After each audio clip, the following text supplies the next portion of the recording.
تبنا إلى الله ورجعنا إلى الله وندمنا على ما فعلنا. الفاتحة. أعوذ بالله من الشيطان الرجيم. بسم الله الرحمن الرحيم. الحمد لله رب العالمين الرحمن الرحيم مالك يوم الدين إياك نعبد وإياك نستعين اهدنا الصراط المستقيم صراط الذين أنعمت عليهم غير المغضوب عليهم ولا الضالين آمين. السلام عليكم ورحمة الله وبركاته. وعليكم السلام ورحمة الله. الحمد لله الحمد لله رب العالمين وبه نستعين ولا عدوان إلا على الظالمين ونصلي ونسلم على حبيبنا المصطفى محمد بن عبد الله بلغ الرسالة وأدى الأمانة وكشف الله به الأمة ونصح الأمة وجاهد في الله حق جهاده حتى أتاه اليقين. قال رب اشرح لي صدري ويسر لي أمري واحلل عقدة من لساني يفقهوا قولي.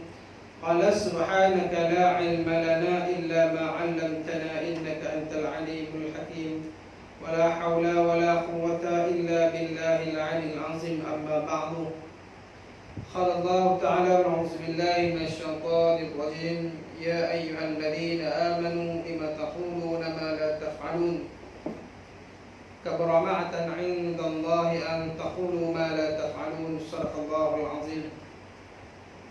Alhamdulillah, syukur kita pada Allah Subhanahu wa taala dengan limpah rahmat kasih sayang Allah Subhanahu wa taala.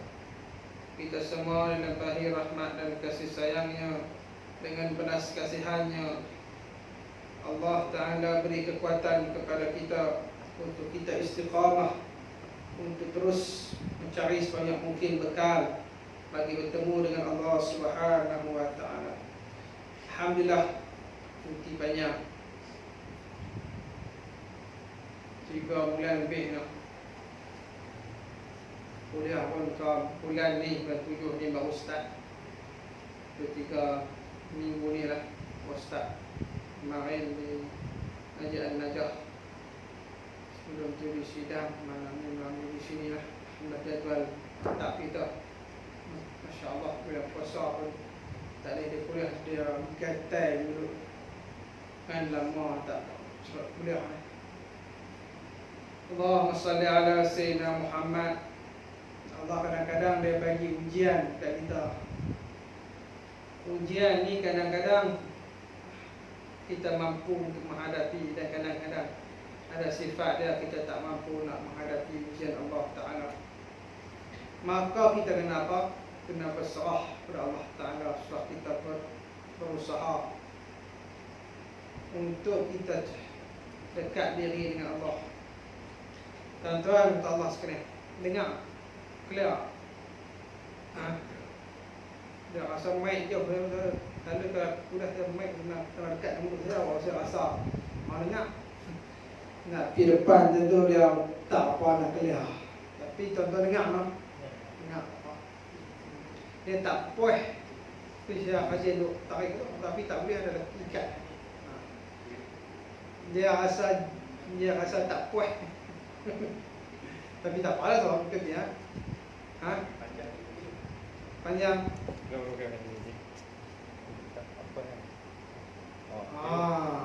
Okey sikit.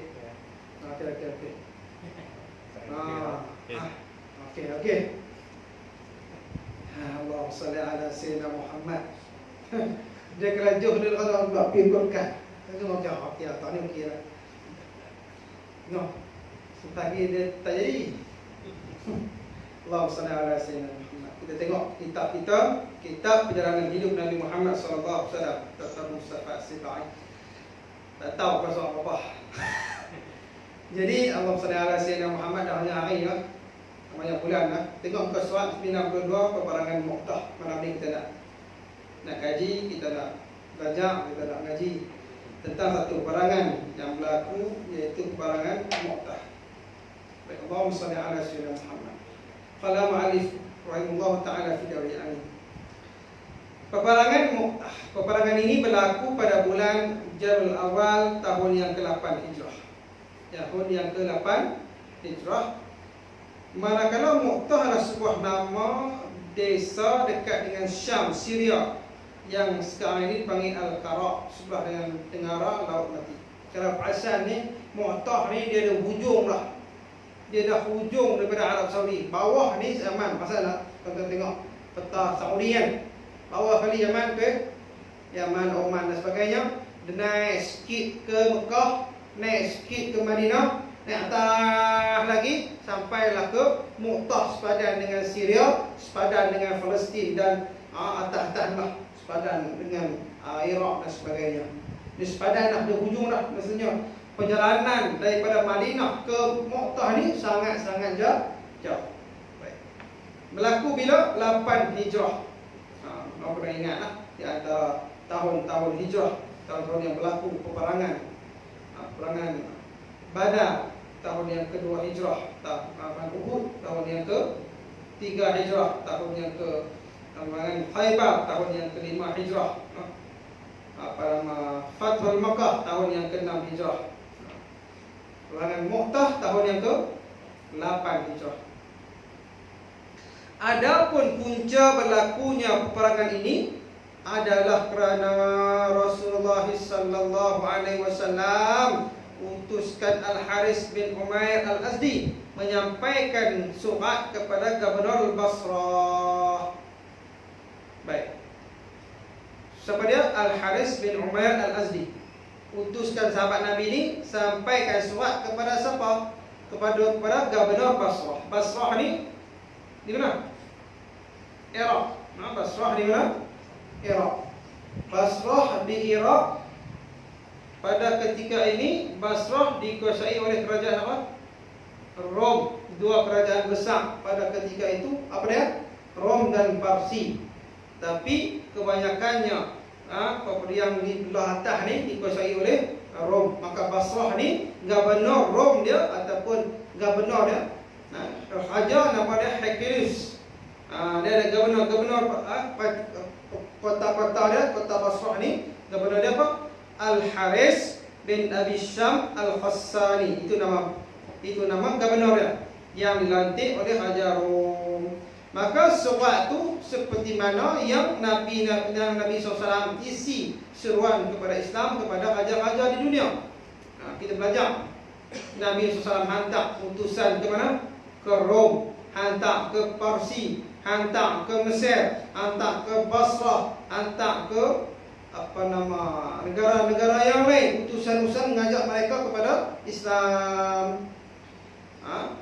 Dan pembesar Arab selepas daripada perjanjian Hudaybiyah. Sebab apa? Sebab apa Nabi SAW hantar utusan lepas daripada perjanjian Hudaybiyah? Sebelum itu tak hantar. Sebab bila berlakunya perjanjian Hudaybiyah, maksudnya Nabi tidak lagi diganggu oleh musyrikin Quraisy. Belum ni dia perang dengan musyrikin Quraisy. Khandaq, Uhud, Badar, semua dengan perang dengan musyrikin Quraisy. Lepas Hudaybiyah, maka gencatan senjata 10 tahun dengan musyrikin Quraisy. Maka tak ada gangguan lah. Faham tak? Tak ada gangguan dah daripada musyrikin Quraisy. Nabi boleh hantar utusan-utusannya ke negara-negara yang lain, menyuruh mereka kepada Islam. Dan ada yang terima, ada yang tolak. Maka sewaktu Al-Haris bin Umair sampai di Mu'tah, beliau disiasat oleh seorang Arab yang menjadi pengikut Kaisar Rom, yang berkata, ke mana engkau nak pergi? Boleh jadi engkau ni utusan Muhammad SAW. Maka Al-Haris bin Umair menjawab, ya. Lalu beliau ditangkap dan dibunuhnya. Maka berita ini sampai kepada Rasulullah SAW. Nabi sangat marah kerana sebelum ini belum pernah seorang pun utusan Nabi dibunuh sedemikian rupa. Lantas bila kena bunuh, tuan-tuan, utusan ni dia macam legong aja. Bunuh utusan seperti mana menyakiti raja. Nah, lah ni orang panggil apa? Duta. Sebab itu duta ni dia ada kuasa, dia ada perlindungan khas. Jahat mana pun negara, contohlah kita kata Israel jahat mana boleh semua. Kan? Tapi kalau duta dia ada di Malaysia, kita tak boleh apa-apakan duta dia. Duta dia tu ataupun duta negara Amerika jahat tak mana mereka pun, duta dia ada keselamatan khas. Dia ada keistimewaan dia sebab dia duta kepada sesebuah negara yang berdaulat. Tapi kalau marah-marah cari duta dulu, tak boleh nak bunuh. Dia sebus bunuh duta dia dulu. Contoh lain. Contoh. Cakap. Maka tuan-tuan sekalian, zaman Nabi SAW, utusan merupakan orang yang terhormat yang mesti dipelihara. Tak boleh bunuh, tak boleh kacau, tak boleh menyakiti hati dia. Dia kena layan walaupun negara musuh. Tapi biasalah bila marah, bila dia tak setuju dengan satu negara tu, dia bunuh utusan tersebut. Maka Nabi marah. Nabi pun mempersiapkan satu angkatan perang yang berjumlah 3,000 orang di bawah pimpinan Zaid bin Harisah. Siapa Zaid bin Harisah ni? 3,000 dan persiapkan tentera yang di bawah pimpinan Zaid bin Harisah. Siapa dia? Tuan-tuan tak tahu. Dia orang tak tahu semua. Siapa dia Zaid bin Harisah ni? Cucu angkat Nabi Muhammad SAW. Cucu berada anak angkat. Cucu angkat dia Usamah bin Zaid. Zaid bin Harisah anak angkat Nabi SAW. Cerita sebelum Nabi di Mekah tu, Zaid kan pernah dinamakan dengan dibinkan dengan Nabi Muhammad, maka Allah Ta'ala turun mengharamkan kepada binkan anak angkat kepada bin bapa angkat. Tak boleh. Sebab apa? Nanti takut ada masalah dengan faraidnya, takut masalah wali susah apa semua. Tak boleh dibinkan dengan bapa angkat. Baik. Maka 3,000 yang Nabi SAW siapkan. Sebelum tolak, Nabi pesan, jika Zaid gugur, hendaklah digantikan dengan Ja'far bin Abi Talib. Ja'far bin Abi Talib. Siapa Ja'far bin Abi Talib ni?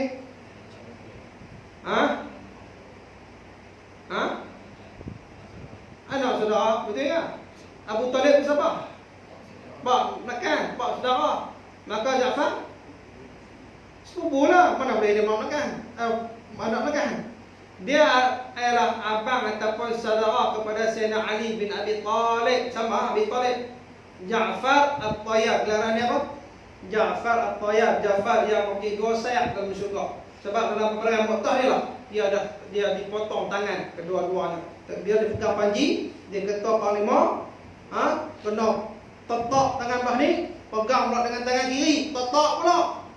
Dua-dua tangannya ditetak, tinggallah dia mati syahid ketika itu. Tentang sampai tahap tu, kita akan tetak apa kan? Kalau perang habis, no? Ajak perang masjid tak mau, sembang, kan? Surau. Masa PKP kami nak pergi ke sini, jadi mai pun semua masjid untuk Jumaat kita pergi. Buka tak orang mai pun. Geram macam ni siapa kata sepak. Nak tengok. Wah, dah naik ni buka dah. Masjid lepas ni Jumaat boleh buka ikut keperluasan masjid. Buat sejajar macam ni. Apa boleh main. Berkatil boleh masuk dah. Kalau main penuh tadi, kalau masalah belakang penuh. Luar boleh ni. Mau tak mau. Tak mau juga apa PKP tak main tak. Baik. Jika Ja'far pula syahid gugur, maka hendaklah diganti dengan Abdullah bin Rawahah, juga sahabat Nabi SAW. Kemudian secara khusus Nabi SAW minta kepada Zaid agar dapat menangkap pembunuh Al-Haris bin Umair. Tangkap gubernur Basrah ni yang bunuh sahabat Nabi SAW. Di samping seluruh mereka kepada Islam, sekiranya mereka menyambut seruan itu, maka baiklah. Jika enggan, maka hendaklah pohon pertolongan Allah, perangilah mereka. Kemudian Nabi berpesan beberapa perkara dengan sabdanya, aku berwasiat supaya kamu bertakwa kepada Allah. Nih, pimpinan, raja, khalifah, ketua negara bagi wasiat, bagi pesan kepada tentera-tentera apa? Yang paling penting apa? Bertakwa kepada Allah. Bila bertakwa adalah yang akan jaga dia. Pemimpin kena bagi nasihat kepada rakyat, suruh bertakwa. Ini pemimpin bukan takwa punya. Kita tak mahu. Kita nak pemimpin yang boleh memberikan nasihat, dia memberikan contoh kepada rakyat. Alhamdulillah. Kedah benar. Sono. Allah. Itu di antara kemenangan daripada Allah Subhanahu wa taala. Takwa apa? Dulu takwa lah, tak takwa lah. Takwa ke mana? Tak apa. Menanglah. Dulu sungguhlah. Kerajaan depannya kita lah, kerajaan kita, kerajaan Kedah pun kita. Pendapat apa aku? Takut tuan-tuan tak nampak, takut macam cuy. Baik, bertakwa kepada Allah, moga-moga beroleh kebaikan mereka yang bersama dengan kamu daripada tentera Islam. Peranglah kamu dengan nama Allah. Berperang jihad dengan apa? Fi sabilillah, dengan jalan Allah, dengan nama Allah. Dan pada jalan Allah dengan orang yang kufur kepada Allah, lawan mereka. Orang yang kufur, yang lawan ingkar kepada Allah, kena lawan, kena tentang. Kalau mereka tak mau kembali ke Islam, mereka tak mau bertaubat, mereka tak mau menyambut syariat Islam, maka boleh perangi mereka. Tapi tuan-tuan jangan pandai-pandai, tak ikut geram bahan apa nama perang Cina pula tak boleh. Yang boleh hanya mengeluarkan arahan ialah pemimpin. Orang kampung pandai-pandai nak pergi tak boleh. Kan? Pandai dah. Kosak. Tak. Kena pemimpin. Ulama-ulama. Baik. Dan janganlah kamu melakukan khianat dan jangan mencuri harta benda. Ni, dalam perang tak boleh khianat. Jangan duk khianat kepada perjuangan dan jangan mencuri harta benda yang bukan hak milik kamu, walaupun kamu itu berkuasa, kamu tu ada kekuatan, jangan kamu mencuri. Jangan kamu bunuh anak-anak. Walaupun anak tu musuh, harta benda tu musuh punya, jangan curi. Kecuali bila harta benda itu menjadi harta ghanimah, dibahagi-bahagikan, barulah menjadi milik kamu. Harta ghanimah selagi mana tak dibahagikan, tak boleh ambil jadi mencuri. Harta ghanimah dia mesti dibahagi-bahagikan. Pemimpin yang bahagi. Adakah bagi kita semuanya? Harta ghanimah? Tak boleh sama banyak. Tak adil lah. Dia dapat 1,000, saya dapat 100 ya. Badan dah ada 1,000 sebab dia naik unta. Hang jalan kaki. Pasal apa dia tepi lah teruk. Sebab unta pun dia kena ada hak dia. Dia kena ada makanan dia. Faham? Kenapa? Sebab mungkin dia itu pemimpin. Sebab itu dia anak ramai contoh. Dia susah lagi bila kita ada banyak. Kita jangan duk rasa adil itu sama kata adil itu ialah meletakkan sesuatu pada hak dia, pada tempat dia. Kita tengok orang ni, dia perlu apa? Dia perlu rumah, maka kena bagi rumah, jangan dia bagi kereta dia. Dia susah lah, rumah tak ada, kita pergi bagi kereta dia. Bodoh. Itu pemimpin tak habis. Dia kena apa? Dia kena bagi betul ya. Dia kena bagi adil. Adil ni meletakkan sesuatu pada tempat dia, pada hak dia, pada kebenaran dia. Kalau contoh dalam peperangan Hunain, ada pemimpin yang baru masuk Islam di kalangan pembesar Bani Quraisy, contohnya Abu Sufyan, Ikrimah dan sebagainya. Depa dapat harta ghanimah banyak. Maka orang Islam ataupun puak Ansar rasa jealous, rasa marah, rasa tak puas hati dengan panggilan. Depa ni dah dulu lawan Islam, perang dengan Nabi, baru masuk Islam, dapat pelapak. Kami hak lama dah ni, kami hak susah payah dapat sikit. Tak puas hati, nampak? Tapi itu putusan Nabi SAW. Bila menang Kedah, betul sekalian, ada yang bukti minta jawatan, minta projek dan sebagainya. Alhamdulillah lah. MB kita, instansi sebut kami kata, Opah ni tak dituang, pun tak main minta jawatan, tak minta projek. Tapi kalau pokok lain main minta projek, untuk minta ni jawatan dan sebagainya. Orang yang faham, orang yang berjuang kadang nak dapat redha Allah, tak ada jawatan pun tak apa. Kami berjuangkan kerana jawatan tu. Tapi kerana apa? Kerana nak dapat keberkatan, nak dapat redha Allah, nak dapat pahala berjihad. No? Allah, kami waktu kampung tak dapat kelih tak ada tadi tuan tu. Allah 500 pun. Tanya saya dapat apa kau Ustaz? Hari majlis ke apa, ketua kampung ke apa? Kan? Apa tak bagi kerja anak? Aku memang kalau kerja anak bagi tambah ya. Hari majlis berapa lepas 100? Gaji kita apa 500 tak padan nak pergi kerja dah dapat 200. Dengar? Faham ni? Kita tak faham. Nak tenok hak tu kita nak kerja ni supaya nak jaga Islam, nak bangunkan Islam. No? Kalau dapat harta khanimah tu advantage. Orang bagi ambil. Kan, kalau pak-pak bagi tu ambil juga, ambil dah bilang, kan nak, dulu rezeki, tinggal dah minta. Apa aku tak dapat dah. Kat kampung saya lah, dia marah saya. Kan, saya akan bulan puasa, itu kau semua sakit PKP ni, dia bagi sumbangan macam-macam kan. Motor orang bagi, ada orang kampung marah saya. Apa tak? Tu bagi kat orang luar kan. Tu penuh kereta orang bagi sumbangan. Kami orang kampung tak dapat. Aku bukan YB. Yang bagi itu kan hak saya. Lepas tu yang tak yang lo bising, lepas tu tengok dia ni kereta ada, motor ada. Kan? Apa masalah? Buat anak bapak kan? Kalau orang tengok yang susah orang bagi, dia minta. Tapi kenapa kan? Kenapa kan? Itu ada yang susah, kita bagi. Ya Allah sallallahu alaihi wasallam Muhammad. Kita jadi orang kata ada tak apalah, pani jadi bagi tu nak bagi tak. Jangan membunuh kanak-kanak, kaum wanita dan orang yang sudah tua bangka. Jangan bunuh. Dalam perangan ni dia punya peraturan dia. Tak boleh curi, tak boleh bunuh kanak-kanak, wanita pun tak boleh dibunuh. Tapi kalau kafir ni dia tak kira apalah, dia bunuh semua. Bagaimana ketika mana pokok salib serang Baitul Maqdis Palestin, dia bunuh habis Palestin.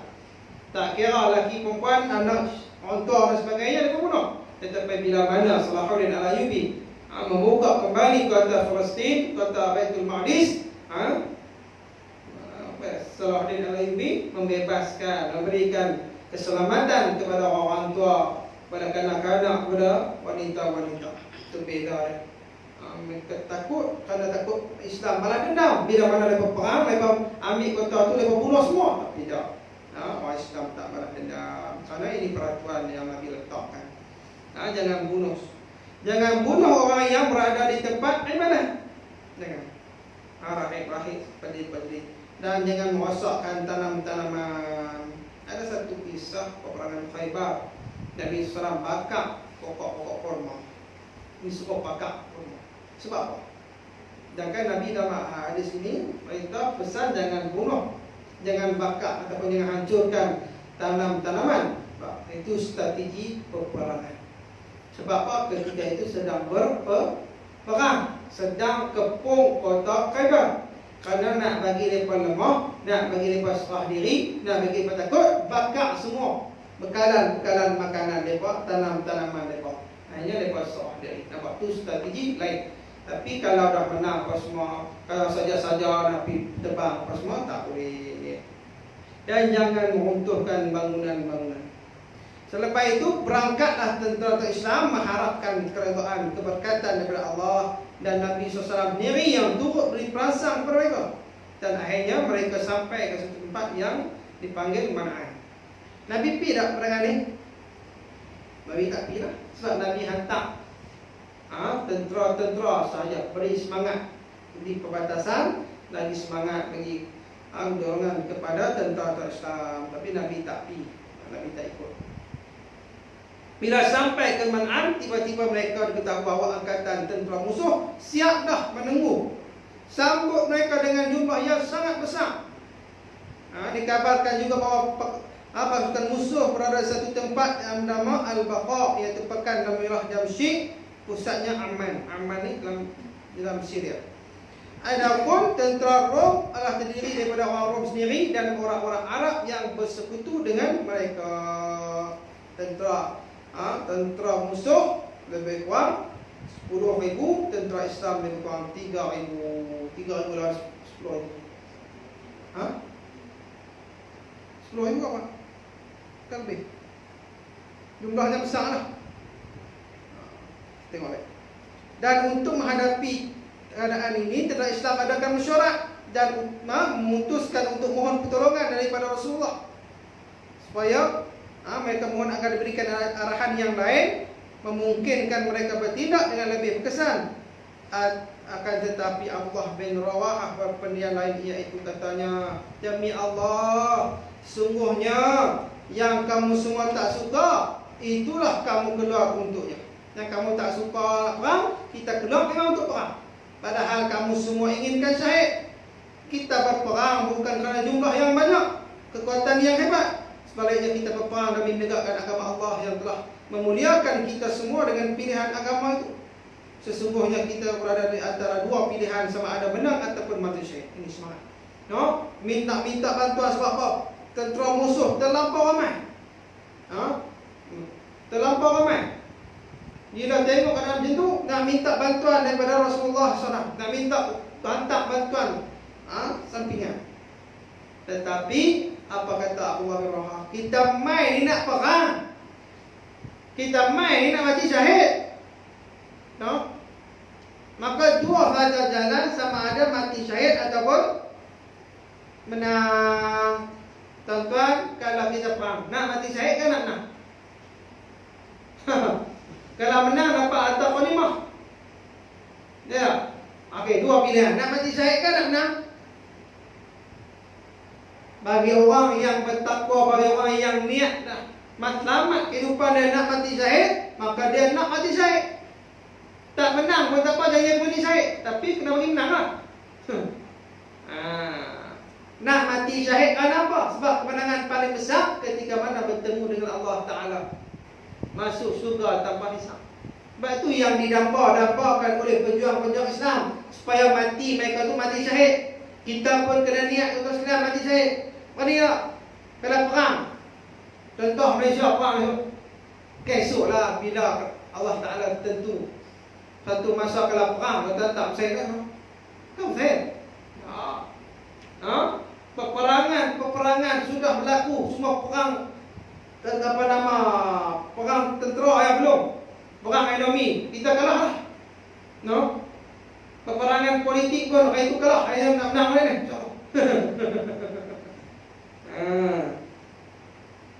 Tetapi peperangan yang kita dambakan ialah peperangan fi sabilillah, berperang dengan nyawa yang kita inginkan kita mati syahid. Bila mati syahid, maka sekalian kita tak payah fikirlah kehidupan lepas mati. InsyaAllah Allah Ta'ala pelihara kita semua. Yang kita risau, kita ada penghitungan selepas mati. Orang mati syahid ni tak fikirlah, Allah Ta'ala jamin dah syurga. Kalau betul selamat peperangan itu fi sabilillah kerana Allah Ta'ala, maka syurga lepas. Baik.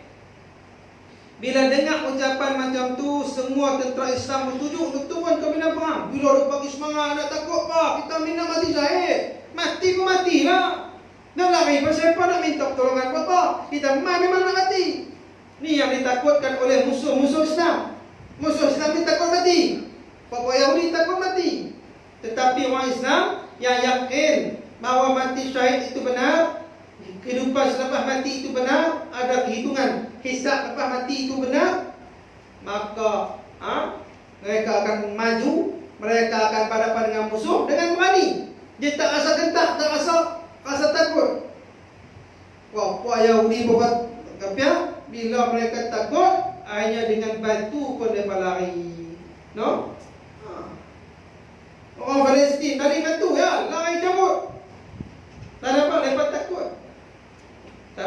Islam hanya batu saja. Kalau mati syahid, patut.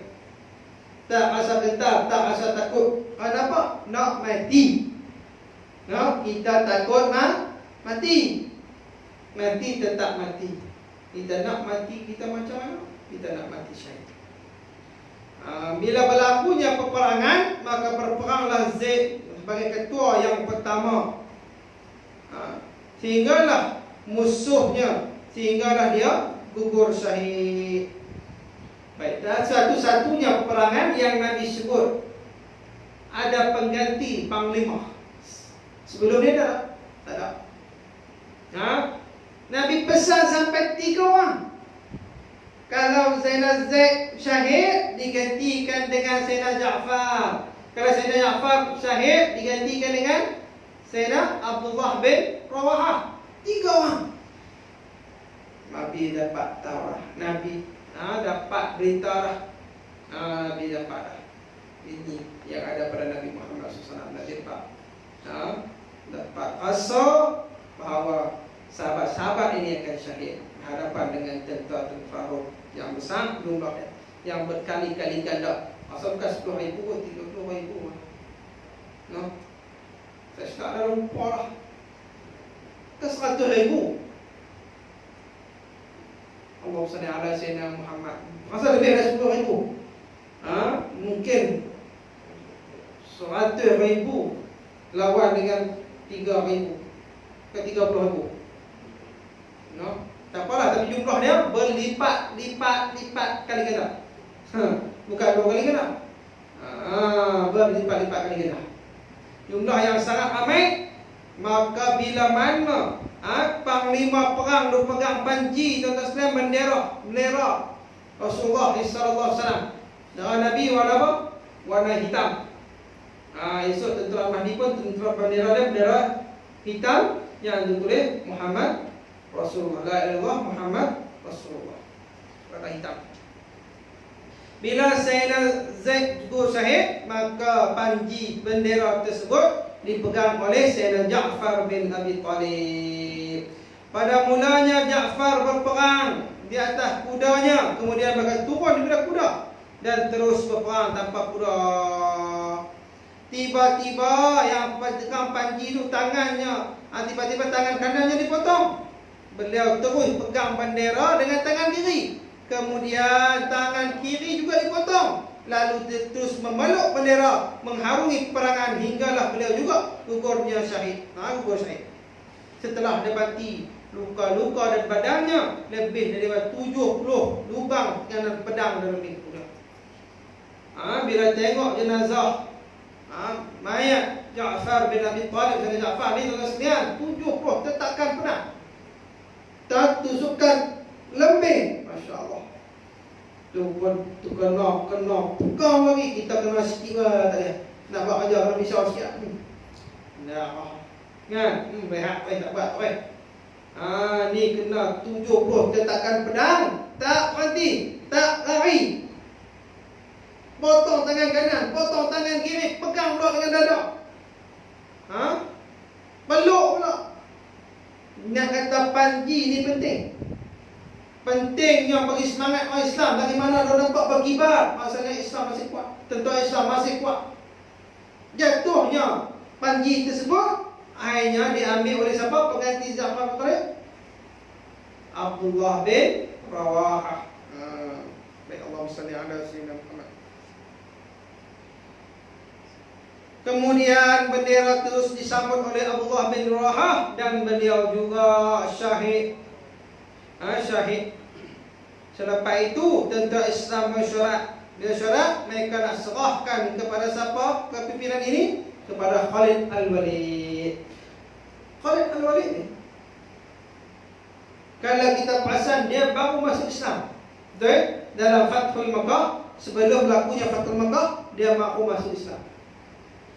Dia menjadi tentera Islam, jadi orang biasa. Walaupun dah zaman jahiliah dulu, zaman tentera Quraisy dulu, dia jadi panglima. Dia orang yang pakar, yang kekak. Ingat tak perangan Uhud? Ketika mana tentera-tentera pemanah daripada Bukit Roman tersebut turun nak ambil hantar panglima. Siapa tentera mana yang serang daripada belakang ni? Khalid Al-Walid dia. Dia mai ke tentera pura daripada belakang tuan-tuan sekalian.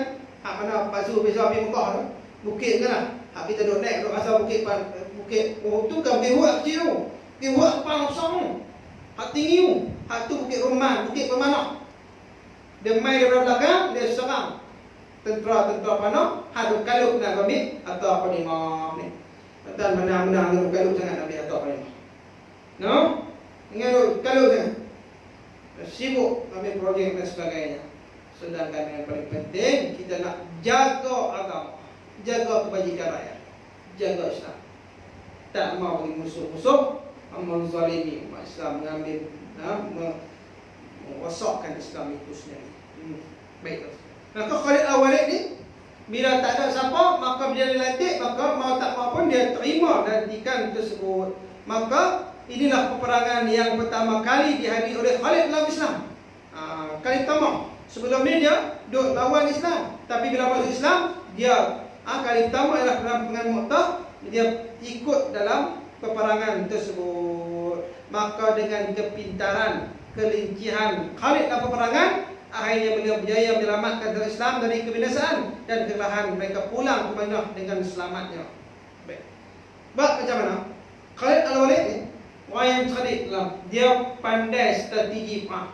Perang ni adalah tipu muslihat. Kita nak kena raya, dia kena ada tipu muslihat. Banyak kita kalah pada tipu muslihat. Propaganda.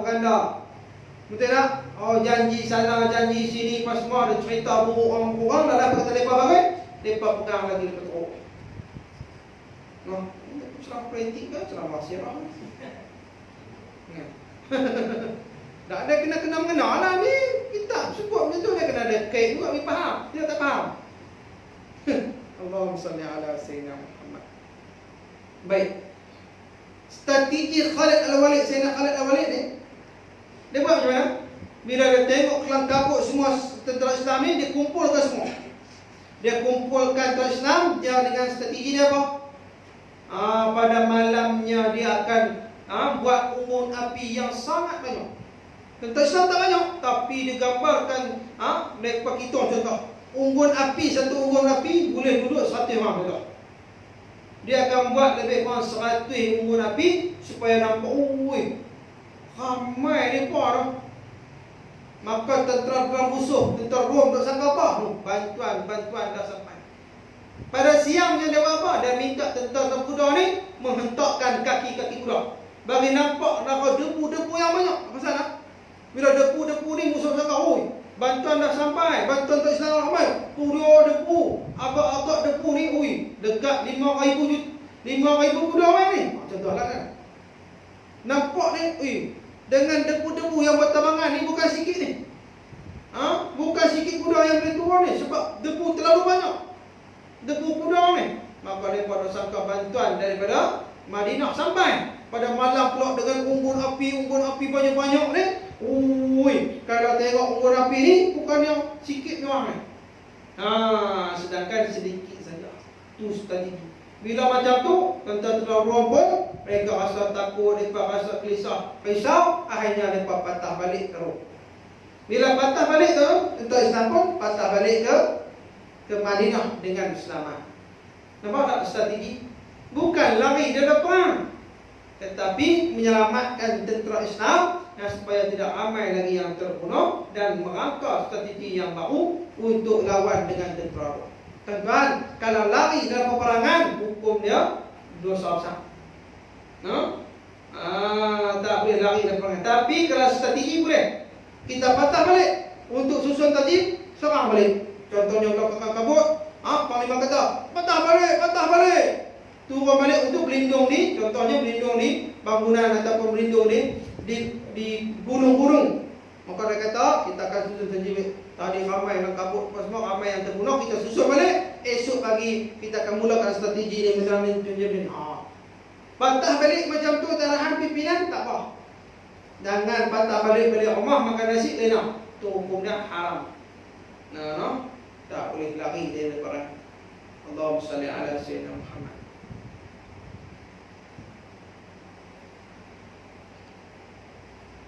Inilah peperangan pertama kaum muslimin di luar kepulauan Arab menentang Rom, dan ia dinamakan Ghazwah, sekalipun tidak disertai oleh Nabi SAW kerana tentera yang besar hingga mencapai 3,000 orang berbanding dengan jumlah tentera dalam syariah yang lain. Baik. Syariah ni maksudnya peperangan yang kecil-kecil. Kata-kata pada dekat kecil, hati-hati saja. Kalau melibatkan peperangan yang besar, nama dia Ghazwah. Ghazwah ni Ghazwatul Uhud, Ghazwatul Badar, Khandaq. Tapi dia ada syariah dia. Kadang-kadang dalam perjalanan jumpa dengan musuh, bukan lawan. Depan 2-3 hati, kita ada 3 hati, nama dia syariah. Dan syariah ini kebanyakannya tidak disertai oleh Nabi Muhammad SAW. Nabi tak ikut syariah. Dalam Ghazwah Nabi ikut, tapi ada Ghazwah yang besar yang Nabi tak ikut, di antaranya Mu'tah ini. Baik. Maka Allahumma salli ala Sayyidina Muhammad, di sinilah Nabi SAW menggelarkan Sayyidina Khalid Al-Walid yang begitu hebat memimpin Islam dalam peperangan ini sebagai Saifullah, pedang Allah. Azan. Kalau kita punya azan kena mandi, elok habis dah tadi. Nah, baik, sikit lagi. Saifullah, pedang Allah. Dikabarkan dalam sirah-sirah Khalid Al-Walid ini, bila jadi panglima perang, dia tak pernah kalah dalam peperangan. Tak pernah kalah dalam peperangan. Sehingga dalam satu peperangan yang besar, zaman Sayyidina Umar Al-Khattab radhiyallahu anhu lawan dengan tentera Rom, tengah-tengah perang, Sayyidina Umar keluarkan perintah arahan supaya peperangan tersebut yang pada mulanya yang menjadi panglima siapa dia? Khalid Al-Walid. Nabi utuskan Abu Ubaidah Al-Jarrah, salah seorang daripada sahabat 10 yang menjadikan masuk surga ni, untuk menggantikan tempat Sayyidina Khalid Al-Walid. Tengah ada perang, tengah dalam peperangan ni, kita kata dalam ambang peperangan lah, maka Sayyidina Umar perintahkan gantikan Sayyidina Khalid ini dengan siapa? Sayyidina Abu Ubaidah Al-Jarrah, juga panglima. Jadi panglima, maka Khalid jadi tentera biasa. Nampak tak? Kerana apa? Kerana nak bagi, tak mau i'tiqad ataupun pegangan tentera Islam bila Khalid Al-Walid jadi panglima perang, mesti peperangan itu akan menang. Nah, bagi abang kata, peperangan menang kalah semuanya ditentukan oleh Allah Subhanahu Wa Taala. Kerana satu ketika dalam perang tersebut, Sayyidina Khalid ni, dia kehilangan topi dia. Topi besi dia hilang. Sahabat-sahabat kata, pasal apa kita tak mula lagi ni? Pasal apa kita tak mulakan peperangan? Kenapa lagi duk Khalid lagi duk cari sesuatu lagi ni? Khalid kata, aku cari topi besi. Aku cari topi besi tu. Sahabat-sahabat kata, topi besi ni melampau, kata, ambil yang kami punya, boleh lah, pilih nak mana. Kami boleh bagi, tak, aku nak aku punya.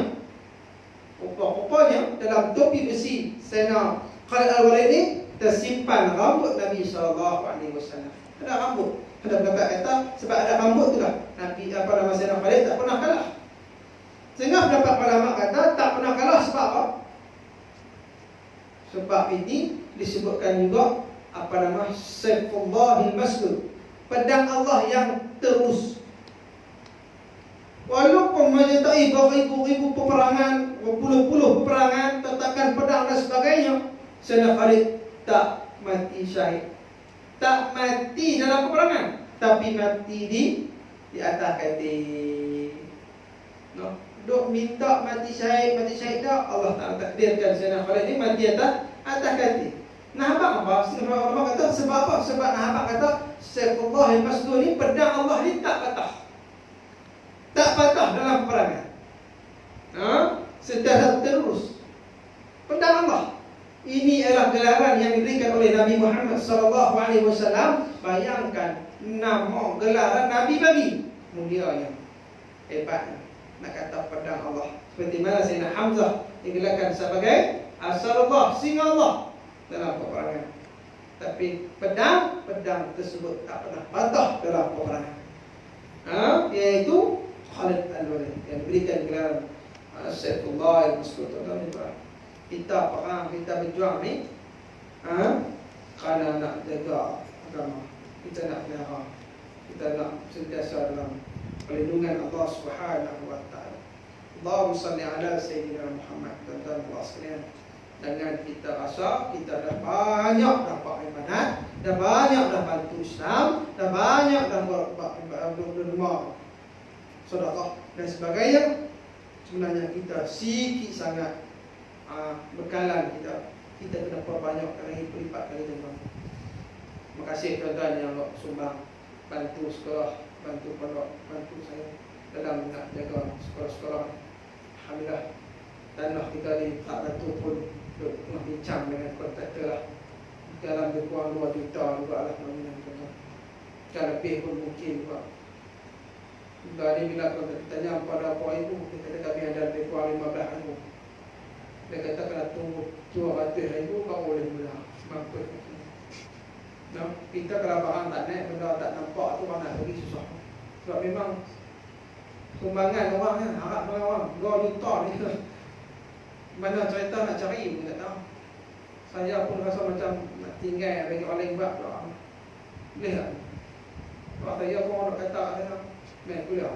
Saya budak rumah. Kalau saya nak minta, siapa nak minta? Sebab memang sekolah tu sekolah semua.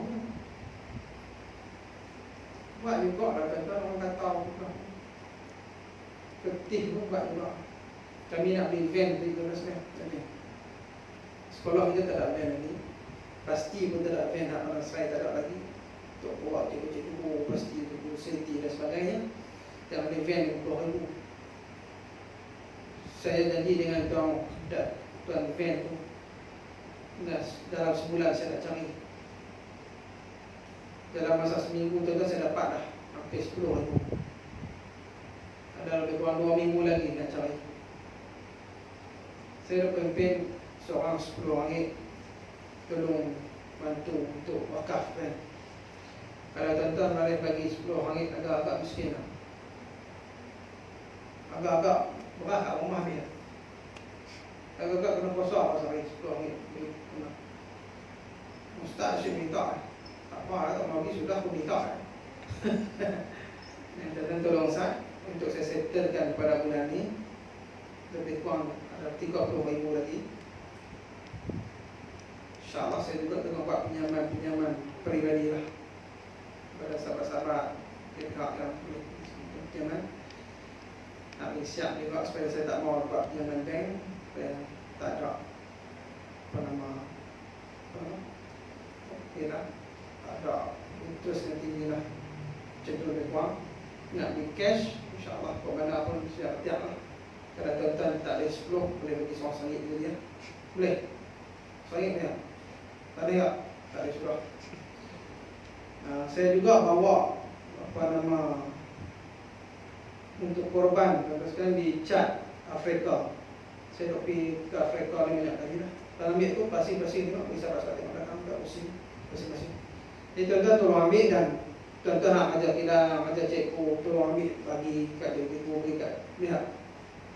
Tolong bagi ya. Kalau tak masuk, tak masuk, tak apa, tolong bagi kat kawan-kawan, kat tempat ajar pasing ya. Dia masuk tak apa. Pakai pasing ambil tolong sikit tu banyak tempoh main.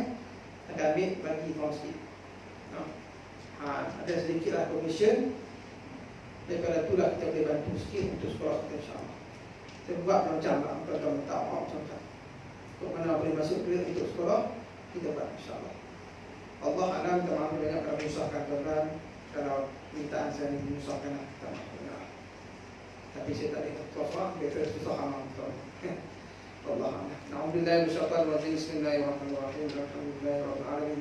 Wassalatu wassalamu ala asyrafil anbiya'i wal mursalin wa ala alihi wa sahbihi ajma'in. Allahumma ij'al jam'ana hadha jam'an marhuma wa tafarraqna ba'dahu tafarraqan ma'suma. Rabbana atina fid dunya hasanah wa fil akhirati hasanah wa qina azabannar. Wa sallallahu ala sayyidina Muhammad wa ala alihi wa sahbihi ajma'in. Walhamdulillahi rabbil alamin. Allahu a'lam billahi taufiq wa hidayah. Assalamualaikum warahmatullahi wabarakatuh. Takbir.